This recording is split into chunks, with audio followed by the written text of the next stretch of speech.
Today, I'm creating the strongest character that ever lived in the One Punch Man universe. And yeah, before you even say it, this guy I'll create right now will be even stronger than both Saitama and even God. And how is that possible, you may ask? After all, Saitama is basically made in a way that is kinda impossible for someone to overcome. At least within the context of One Punch Man, that is. Well, you'll see what I mean in a little bit. I'll go through all aspects a character can have and pick only the best of the best in each category. And by the end of the video, I'm sure I'll convince even you that yeah, this character I just created is indeed stronger than Saitama. And not only that, I'll successfully complete this challenge while also adding 2 special rules to make things even more difficult. And the rules I have are as follows. Number 1, similar to the past videos like this we've done on this channel, the rule says that we can only use each character just once. So if we, for example, use Saitama for our character's intelligence or King for our character's strength, for example, then we won't be able to use either of those characters in other points like speed, swordsmanship, skills, and so on and so forth. Number 2, God will not be considered as a character we can take traits from, for the most part, since we don't know his full scale of strength. Plus, we're basically creating a character to defeat him, so we'll just assume that for the purposes of this video, he is not considered. So with that in mind, let's first decide what race our character will be. The options we have here are basically human, monster, or a cyborg. Humans can become heroes when they awaken certain sets of metaphysical skills or powers. This might be superhuman strength, speed, or in general, athletic capabilities that surpass normal human levels, psychic capabilities, abilities to regenerate, or in general, any sort of special skills of that sort. Monsters, on the other hand, are a bit more complicated situations. Some are born through unknown means, like the case of Vaccine Man, for example, that was supposedly born from the release of excessive pollution and waste generated by the industries made by humans. He claimed he was created as an incarnation of nature's wrath and was tasked to wipe out humanity and thus effectively vaccinate the Earth against future infections. But there's also another way that a monster can occur, through monsterification. You see, monsterification in One Punch Man refers to the process of a human transforming into a monster, physically and mentally, usually as a result of extreme emotion, obsession, or external influence, such as consuming the monster cells that were created by Gyoro and Orochi. Now, this category supposedly grants increased physical capabilities, and of course, some metaphysical skills too. So in general, it's supposed to be a race stronger than humans. The third category now is cyborg, which are humans that undergo a certain biomechanical procedure in order to replace parts of their body with mechanical parts specialized in battle and warfare. A prime example is Genos, for instance. Now, in my eyes, the best option would be to go for human, because for monster, well, most of the time, they tend to be unstable and kinda crazy, not thinking rationally and thus be at a disadvantage, despite being supposedly stronger. For cyborgs, although they tend to be considered strong under certain circumstances, humans can be more sturdy, not overheat, or be in danger of exploding like Genos, and thus not break that easily. Of course, that is if the human in question has certain special abilities. Overall, I'll be taking a human here. So let's just go ahead and use Fubuki. Having given our character a race, let's get into the more metaphysical traits now. Let's give our character the psychic capabilities of someone. Here, I have 3 candidates. The first is Fubuki. She's ranked as B-class rank 1 with potent psychokinesis, the ability to control objects and manipulate force with her mind. Her control is highly refined, though not on par with her sister Tatsumaki. She's still one of the most capable telekinetics in the entire Hero Association. One notable feat is that she can use her own energy or life force to help those wounded to recover or escape death. But yeah, as we explained, she does not really come close to her sister Tatsumaki. You see, Tatsumaki is ranked as S-class rank 2. She's one of the most powerful heroes in the entire One Punch Man universe, arguably only surpassed by Blast. And of course, Saitama himself. She's the ultimate Esper. Despite being small in stature, she's a literal natural disaster in human form. After all, her name literally translates to storm. Tatsumaki's power is psychokinesis on a godlike scale. She can lift entire cities, bend steel like paper, and twist the earth itself when enraged. Her psychic output is so immense that she's been shown lifting and controlling hundreds of objects at once, forming massive telekinetic storms that can crush anything in her path. In the Monster Association arc, she ripped apart an entire underground base, sending its debris miles into the sky, all while multitasking to protect other heroes from harm. As for feats, they're borderline absurd. She defeated Psychos fused with Orochi, whose individual powers were ranked as Dragon, and both were considered in the high levels of that rank too. And like that, when they fused, Tatsumaki still beat them. She casually held back a dragon-level threat with one hand while levitating several tons of debris with the other. Even Garu, in his monster form, acknowledged her strength, noting her power could flatten nearly anyone short of Saitama. And since Tatsumaki won against Psychos, which were meant to be our third candidate, naturally naturally, our choice here will be Tatsumaki. Now, this was just the first 2 points, and we've still got another 16 points left to analyze. And let me just say that the last 4 points are the ones that will actually increase the strength of our character the most out of every other trait that came before it. Like the video, subscribe to the channel, and let's keep going. Next up, let's see who we'll take for strength. Now, I know what you're all thinking. Here's obviously Saitama, right? Well, yes,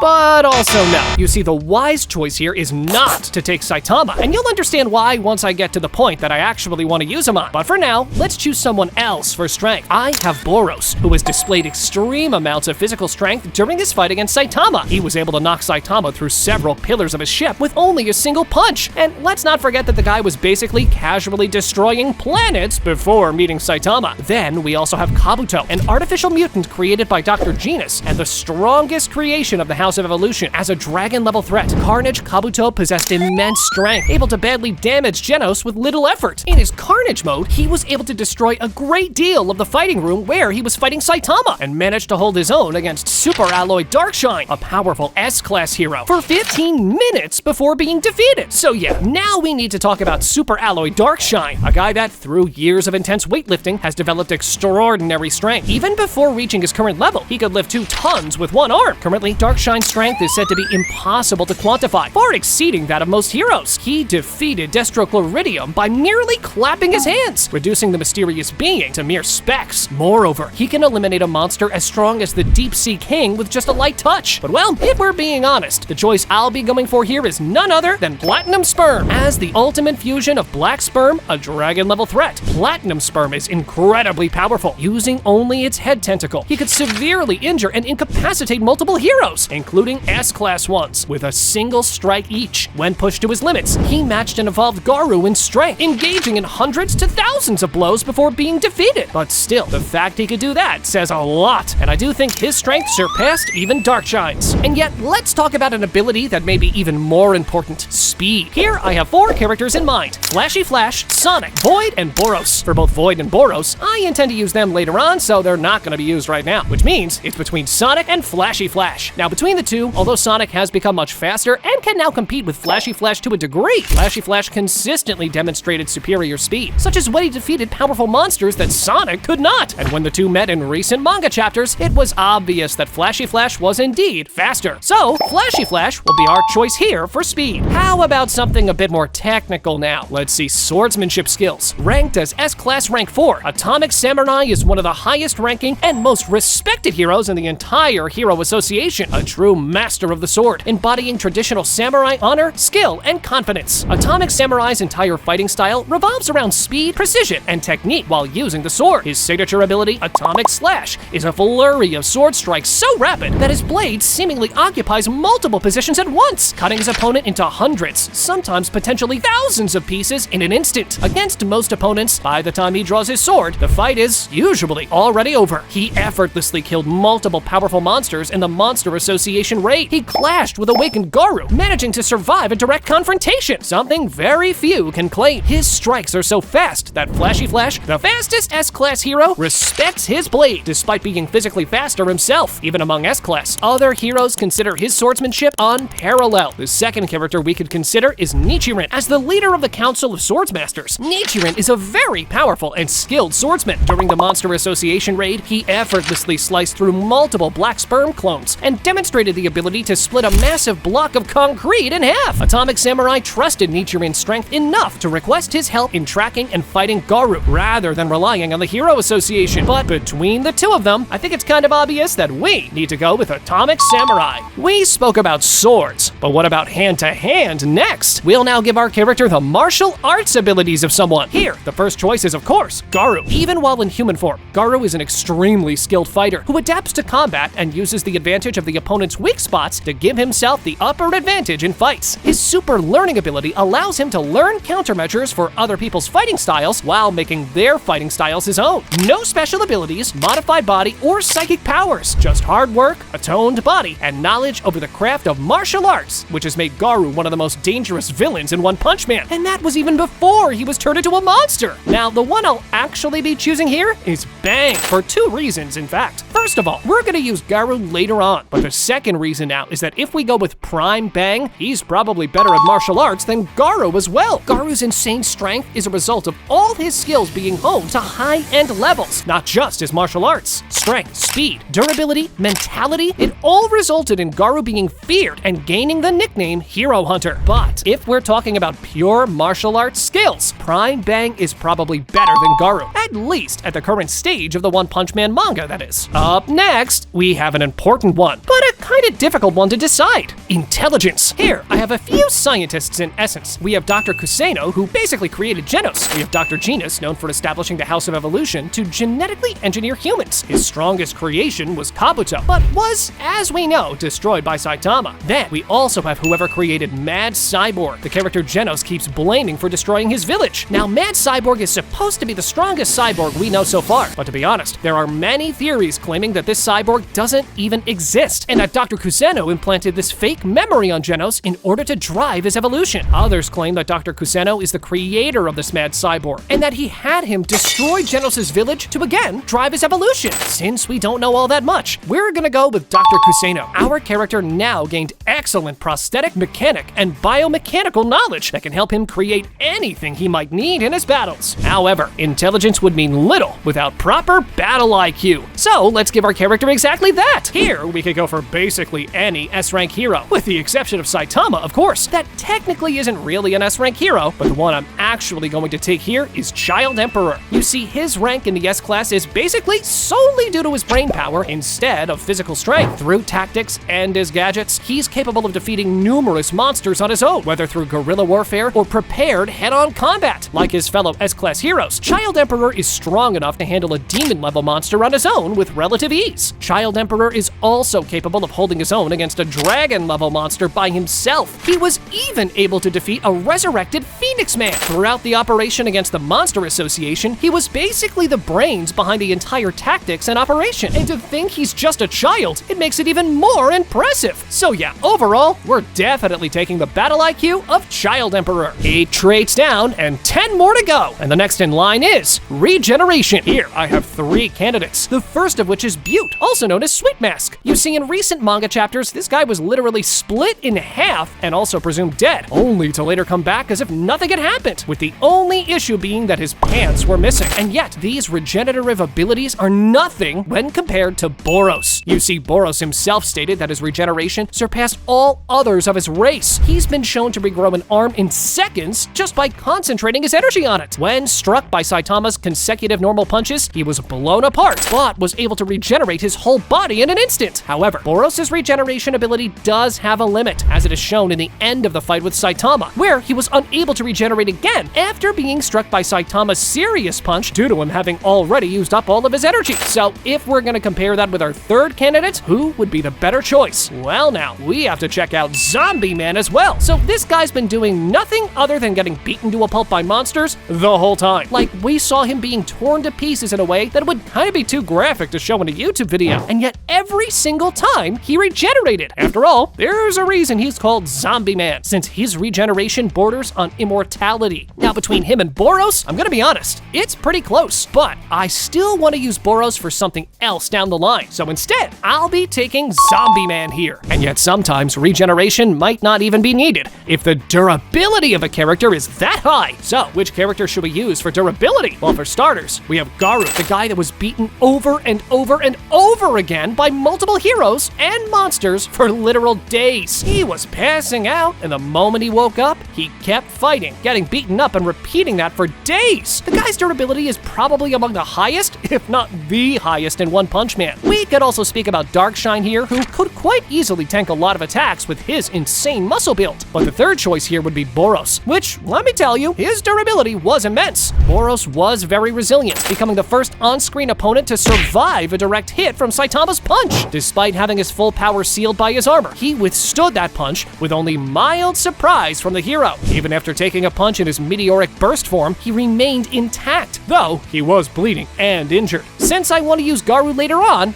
I'll be going for Boros here. Something that goes hand in hand with durability is, of course, determination. Now, this is basically the ability to keep coming back despite being severely injured, outmatched, or at a disadvantage. And I've got two candidates for this one. The first is Moomin Rider. The guy literally became an icon for his determination and ethics against the fight with the Deep Sea King. His speech, effort, and the fact he kept going no matter what shows that his determination, despite being weak, is second to none in One Punch Man. The second choice is, again, of course, Garu. The guy, as we mentioned, was beaten to a pulp over and over and over again, and yet kept coming back up. This was basically because of both his durability and his determination. So I'd say he should as well be considered a major candidate there. Between the two, I'm gonna go for Moomin Rider, because again, I plan to use Garu later on, but also because I think Moomin Rider's moment and fight against the Deep Sea King was way more iconic. Truth be told, Moomin Rider managed to survive because, well, he did have quite a lot of plot armor there. So what if we give our characters some kind of plot armor or luck as well? But who should we choose? I mean, Moomin Rider, as we mentioned, is one guy, but I feel like at the end of the day,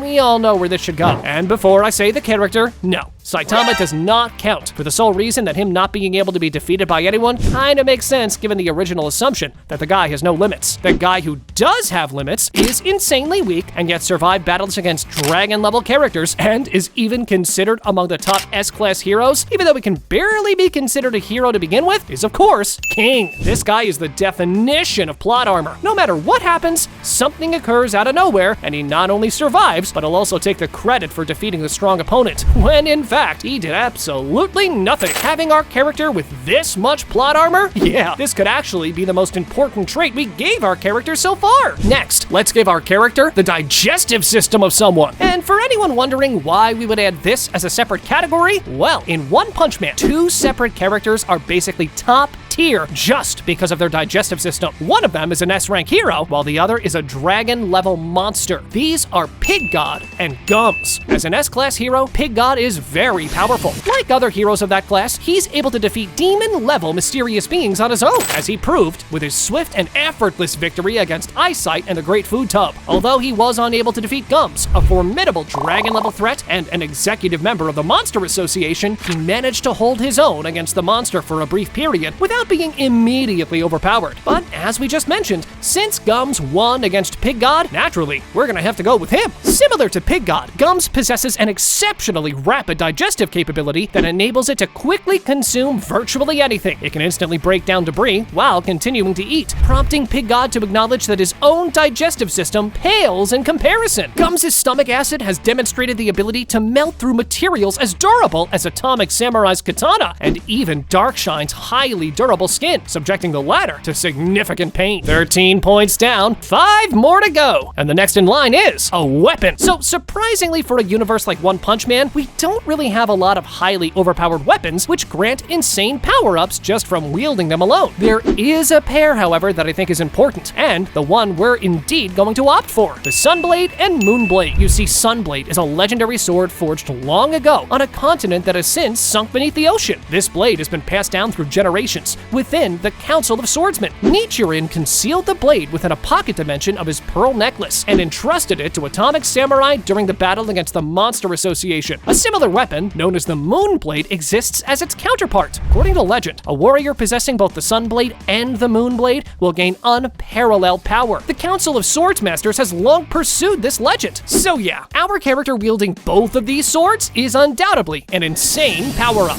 Having covered the basics, let's now get more serious. Let's give our character 3 different special abilities. Let's begin with special ability number 1. Here, the first I think is hands down the best ability to possess is the special ability of Blast, aka Gravity, and opening of dimensional gates. Check this. Blast possesses the ability to generate portals, which allow him to teleport to different locations, travel between dimensions, and transport objects. The size of these portals varies, with some small enough to fit a cube or big enough to fit multiple people. For long distance or dimensional travel, he usually clasps his fists together, forming an infinity symbol across his hands to generate a black hole-like portal. Once opened, the portal enables teleportation that is either incredibly fast or instantaneous. For example, it transported Saitama and Garou before they could strike each other, despite their fists nearly connecting. In close-range combat, he can manifest smaller, circular spatial gateways without that gesture, using them to redirect incoming attacks or teleport short distances on the battlefield. Also, we already mentioned Blast also possesses the ability to manipulate gravity.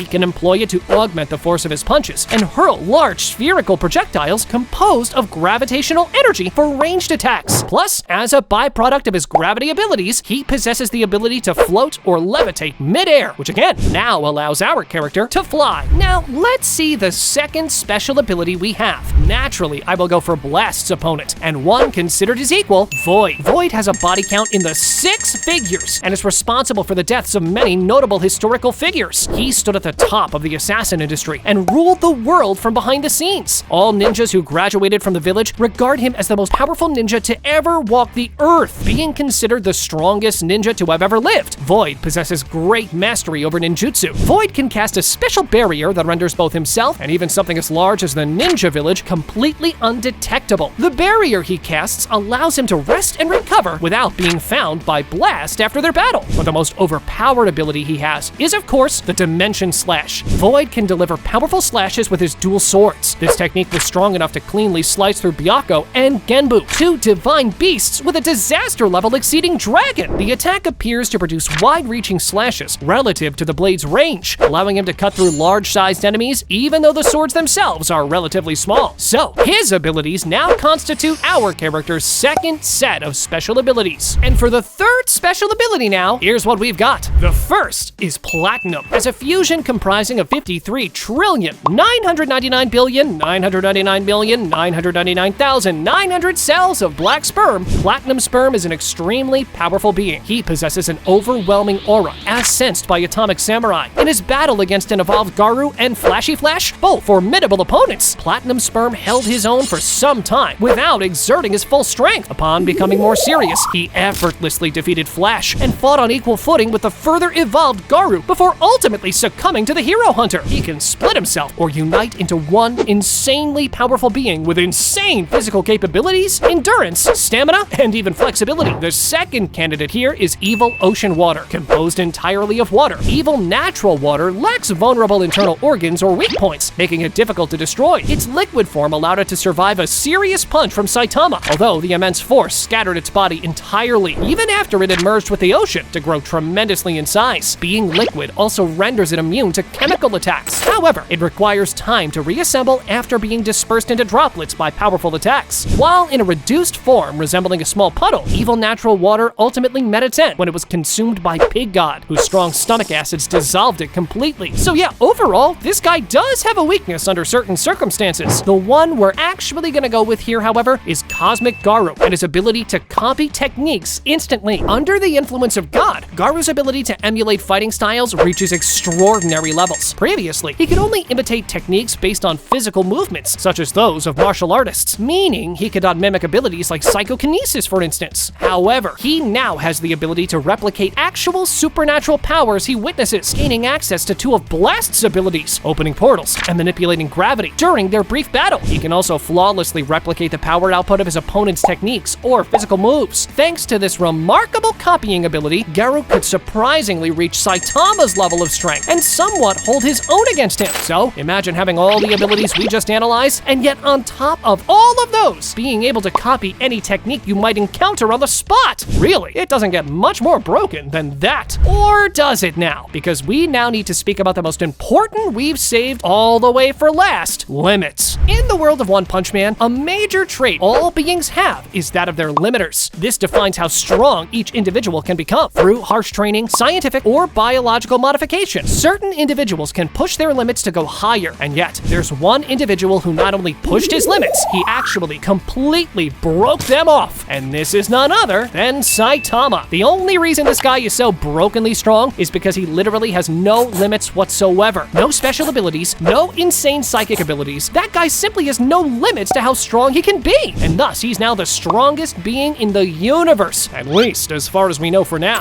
Now, imagine how strong our character will be when he has all these abilities we've we've analyzed. And on top of that, he has no limits, which would mean all of those abilities they now have are limitless, and not just the physical capabilities that Saitama has. Yeah, I think I might have just created the strongest character in all anime universes. Not sure if anything can surpass that one. Thanks for watching this video. Make sure you like and subscribe, and click on this video next for more awesome anime content. Go on, check it out!